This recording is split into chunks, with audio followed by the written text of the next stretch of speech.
انت تعالي هنا وقفوك الدعامه، لا ارتبكتي لا خفتي لا جزعتي لا ملامحك اتغيرت، وبعد ده كله يجيبوا لك شوكولاته وحلاوه كاكاو ويمسكوا عربيتك ويغسلوها عليك ويلمعوها عليك ويعطروها عليك ويجيبوا لك شوكولاته وحلويات ويركبوك في عربيتهم ويودوك البيت وتجيبي حاجاتك وتجي راجعه والكهرباء قاطعه والدنيا تولع قدامك. على الطلاق ان بقيت الشيخ البرعي ما تبكي. اقسم لك بالله مو الشيخ البرعي، اقسم لك بالله لو بقيتي مكاش، المكاش في ذاته طول عمره يحفظ في القران، الكهرباء قاطعه ما تولع له نور قدامه. انت خليقه في ميتين ابو اهلك، خليقه انت يا بنت. ها انت بتلعب علينا نحن في حين انه انا اوريك عشان تعرف نحن يا اخوه. اقسم بالله العظيم يا جماعه لو البني ادم بلي زي النوعيه دي عرس ما يعرس.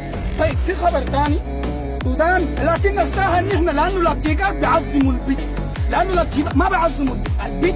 الطبيعيه السودانيه تستاهل التعظيم والتقدير والاحترام.